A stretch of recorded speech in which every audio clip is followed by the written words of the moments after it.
What's up, everybody? Welcome back to the career coaching series. I'm Alex, your career coach, and today we are here to talk about your resume, how to make it creative, how to work with a new tool, and what to take off to make some big bangs for your buck. Now, diving in real quick to a little bit more detail on what it is that we're doing today.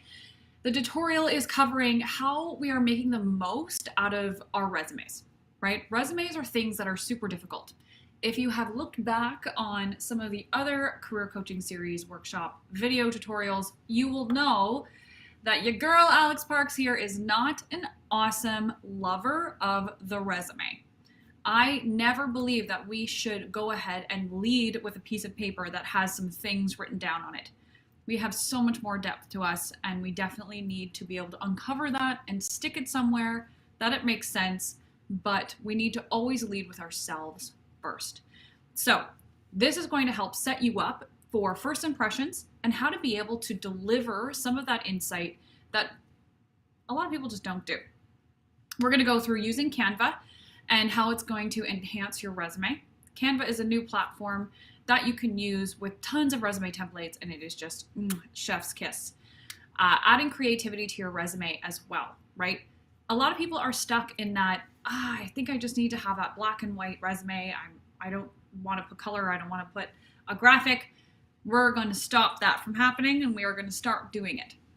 Why taking out the objective section is super important for you, and what freeing up that space can actually do for your resume and what you can add into it. And I'm going to stop sharing my screen because who likes sharing screens? Hi, how are you? Let's get into it.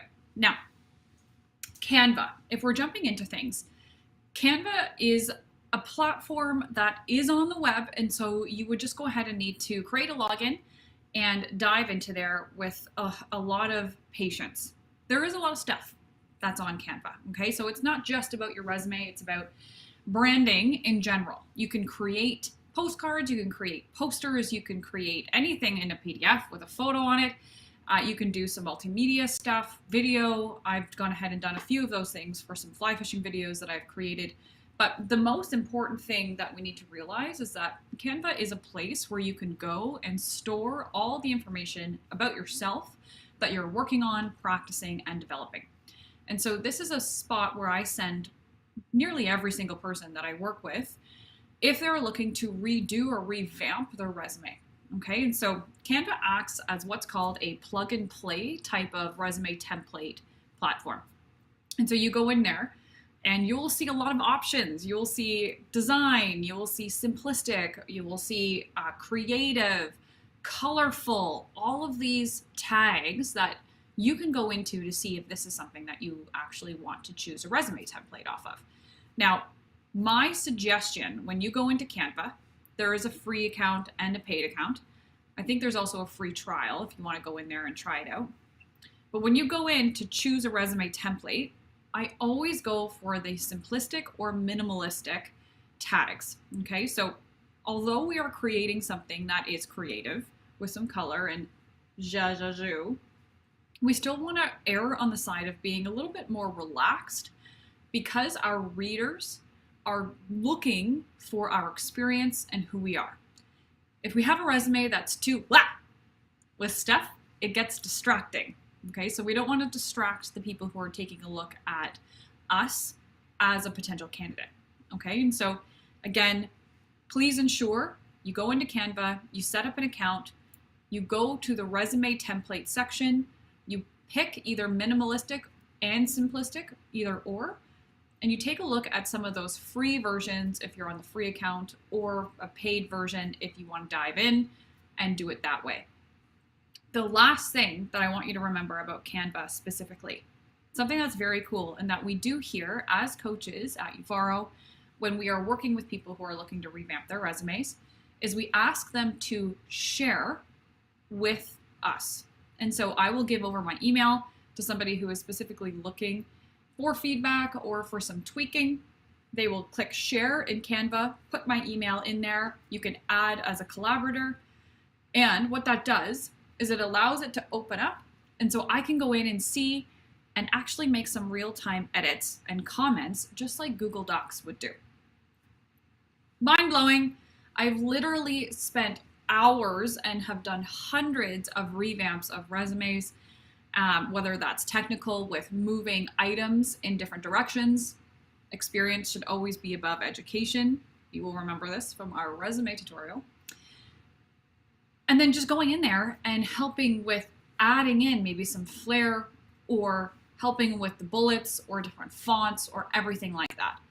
Not everybody is super creative, and that's okay. I just personally have trained as a UX designer, and so I like going in there and helping.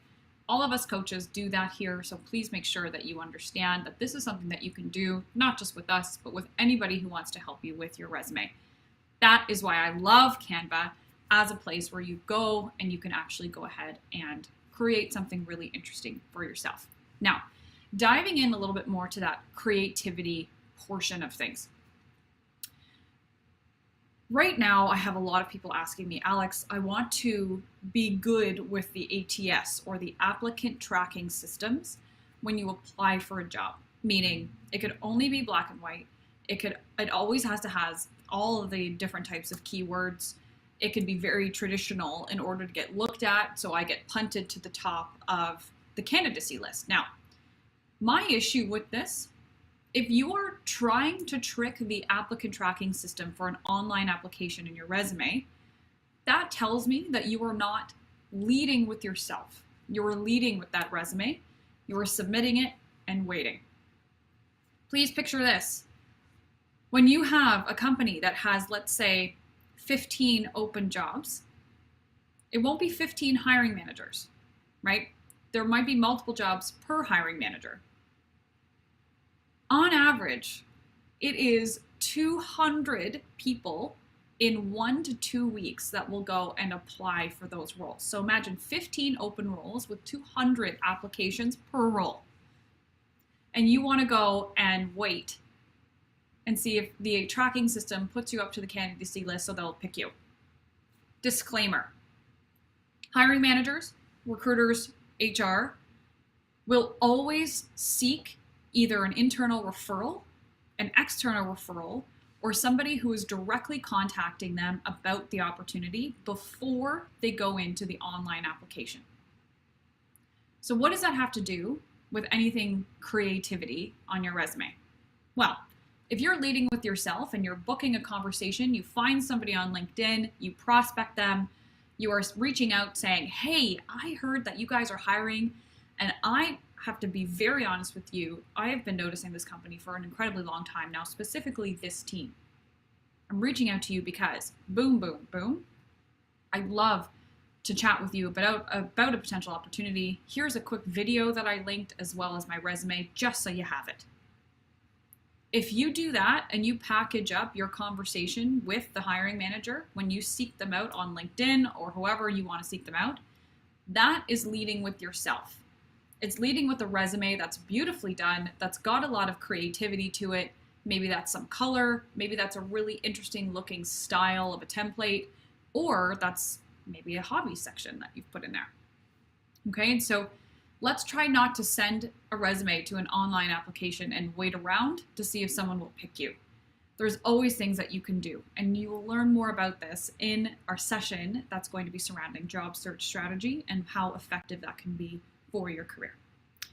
Now, when you're going and you are working on the creativity aspect of your resume, let's decide to take out that objectives section. Okay, so at the top, you would typically notice that when you see a traditional resume, it'll say objective. I'm Alex, and I am looking for an interesting and collaborative place to work that harnesses all of the idealistic la la la la la. Stop for a second. If you are sending your resume, we all know what you're looking for. The objective section takes up space. It is not adding value.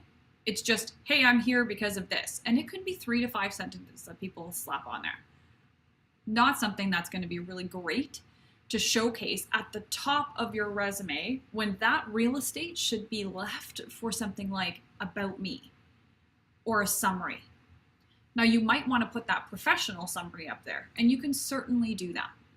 But in tech, whether it's sales or customer success or sales leadership or whatever it is that you want to dive into to learn, when you do that, right, people want to see who you are, why you are the way that you are, why you've dove into this type of work based on who you are outside of it.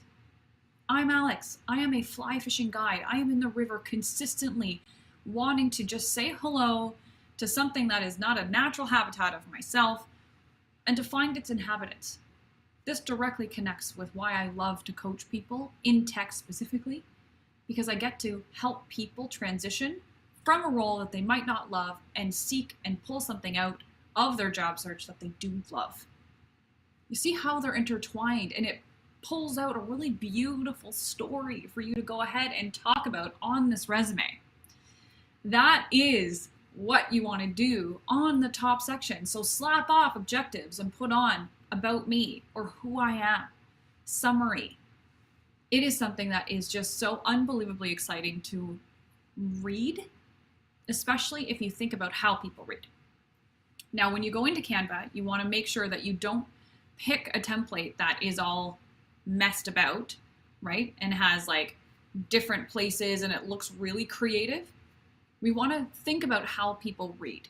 Okay, so if we take objective off of your resume and you put in about me, that's the first thing people will see.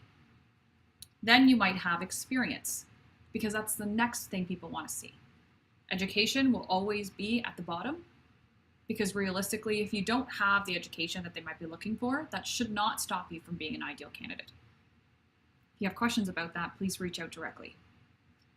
But it's really ensuring the flow and understanding how our readers like to read in order to put what we need on our resumes. Okay, so the last thing that we're going to cover, what are you going to do with any newfound space? That objective section, or maybe that funny sidebar that you put in that might not make sense anymore and you can shuffle things around. What do you do with that new space? The most common thing that I see people not doing is putting a section for hobbies. Hobbies, you will be so shocked to understand, is actually the number one thing that people will go and look for on your resume when they do that 3 to 5 second scan. 3 to 5 seconds, that's all you get. You get that, okay, about me, experience, okay, hobbies, interesting. Okay, I'll take a longer read. Okay? It's really interesting what happens when you put items in place of how people are looking to read and gather information, right? And so you get the objectives, you get the experience, you have the education, and then all of a sudden there's something else. Maybe it's a call to action like, hey, here's a short video I made for you that's embedded directly on there in form of a link. Or it's a section that says hobbies or currently learning.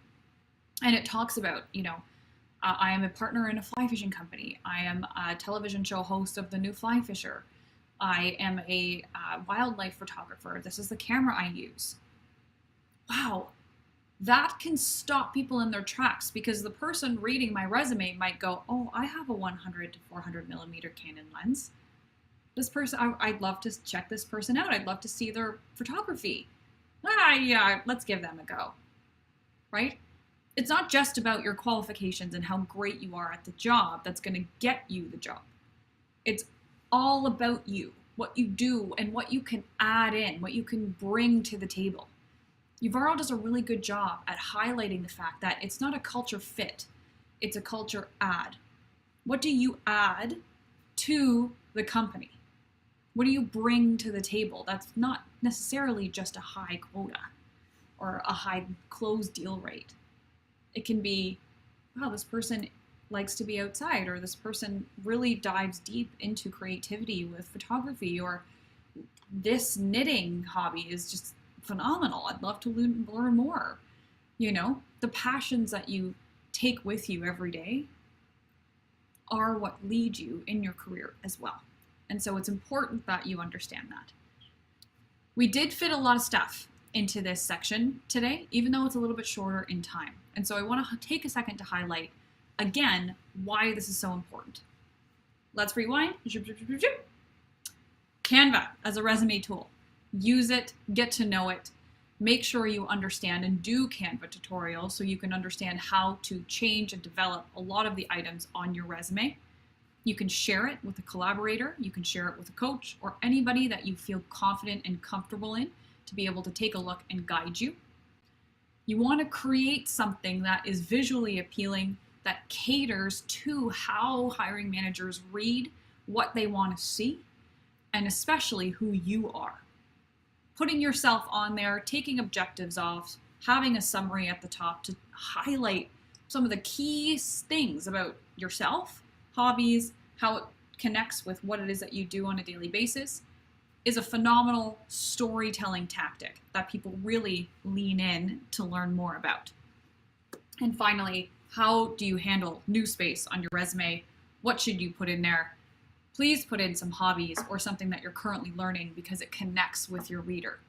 You never know who might also like to go fishing, or who also likes photography or knitting or traveling, or how many countries they've been to, or how many you've gone to, or whatever. Maybe it's that new book you just read, if you just like to read. All of these things can connect with so many different types of people, and it would be a shame if you didn't put that on there. Got it? All right. I'm going to share my screen briefly one more time.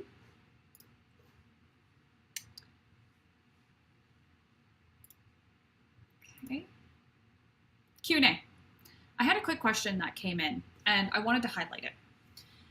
Alex, the question, I get this question, I think, on a daily basis. I thought that everything has to be professional and about the opportunity, and I should tailor my resume to every specific opportunity that I reach out to. Shouldn't I do that? And I get that. I get that you want to be really effective in your job search, and that making a new resume that tailors to the job that you're applying for makes a lot of sense. But it's a lot of work. It's a lot of work to be able to do that. And so the role that you are looking for is going to be a key indicator, right? If you're looking for a sales, SDR, BDR, AE position, your resume should highlight that. If you're looking for customer success, it should highlight that. Or if you're getting into leadership, if you're looking to be a new manager, that's what it should be highlighting.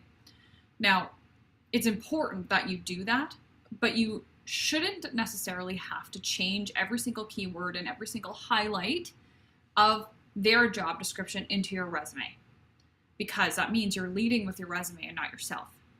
Remember, you want to tune back into when we talk about job search strategy, or loop back to see some of our other creative workshops on your career to be able to uncover some of these thoughts.